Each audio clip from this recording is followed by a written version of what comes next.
Hey guys, second part of the flip coming up. So we left off, okay, on the structure and function of joints. When we're talking about a joint, okay, it's determined by these three things: the way in which the articulating bones fit together. What does articulating mean? Let's find out. So articulating, okay, imagine that my fingers here are two bones, okay, they're fitting together, they're joining, okay, and what kind of a movement do they do, okay? Articulating is just the point at where they come together, where they fit, all right? The flexibility of the connective tissue binding the joint and the position of the muscles, tendons, and ligaments around the joint. Joints can be classified, okay, as fibrous. They have no joint cavity and they are held together by strong connective tissue. What could that be? Think of your cranium, okay? That has, as we said before, it's not just my head, okay? Isn't just one piece of bone, okay? It's several bones slotted together by a fibrous material, which means that there's little movement. If there's too much movement, my brain's not safe. The next one, we've got the cartilaginous, okay? The bones have no joint cavity again, and they are held together by cartilage. Is my face in the way for you there? Let's move me down. Okay, think of, again, your spine, your vertebral column, okay? They are examples of where you would find cartilaginous joints.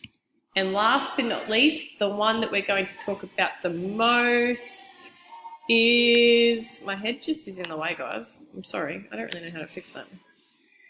Can I make it smaller? No, it's awkward for me. Okay, so synovial joints, okay, they have a joint cavity, okay? These two ones up the top didn't have a joint cavity, but these ones do. They're held together by ligaments, separated by synovial fluid in a joint cavity.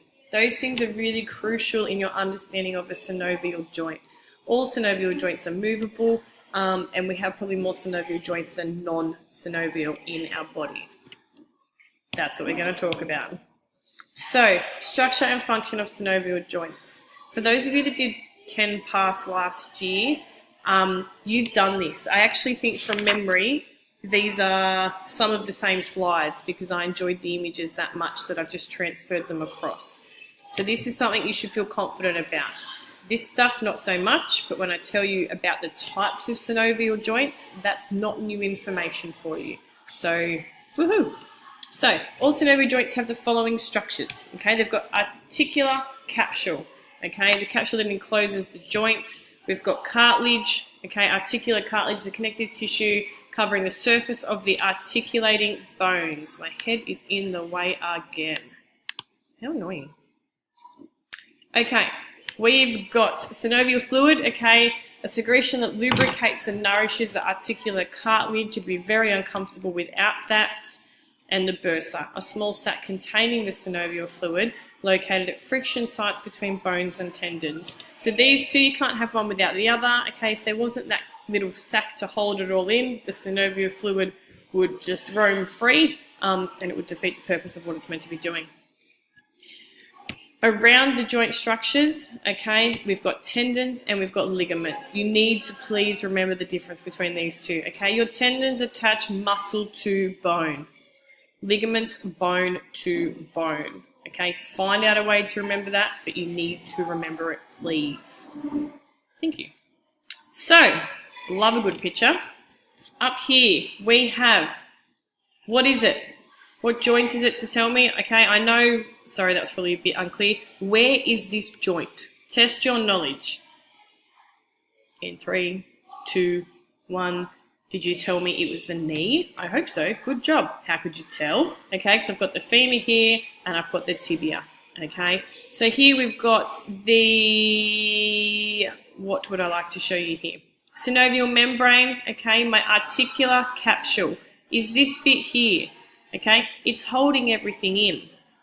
I've got my little bursa here, okay, there's actually a few of them, okay, because there's more than one site in that joint where the tendons are potentially going to rub onto a bone. Down here, you've got, I'm not going to move it, sorry, because my head's still in the way. Maybe I can just move my head. Is that an option? It's just annoying.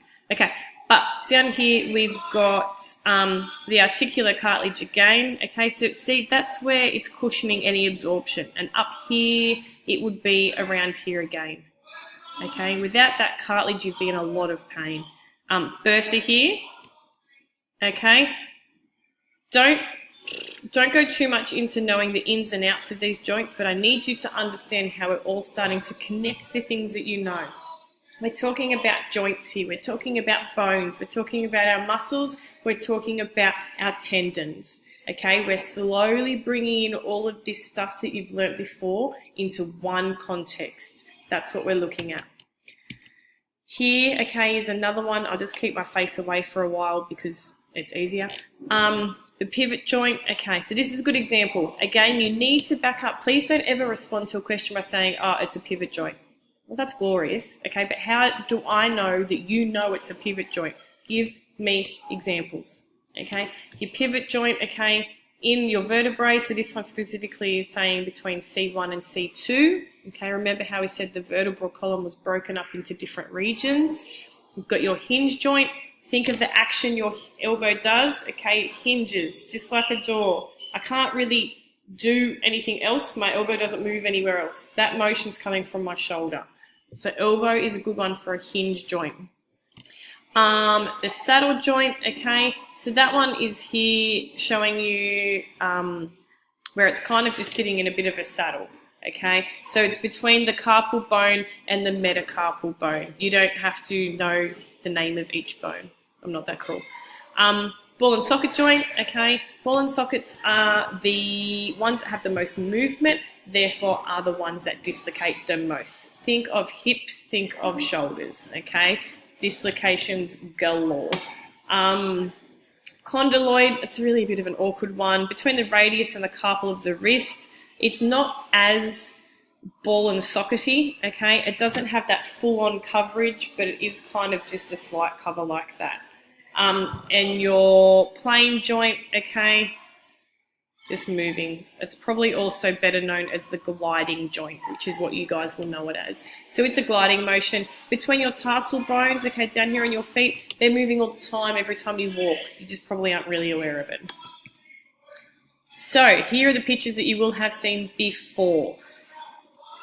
Here, down here, please don't freak out about these motions just yet. But if you have been in class, you should be able to start picking together and piecing together these things. So in my hinge joint, okay, which example would be at my elbow or my knee. My elbow and my knee only really kind of go in one direction.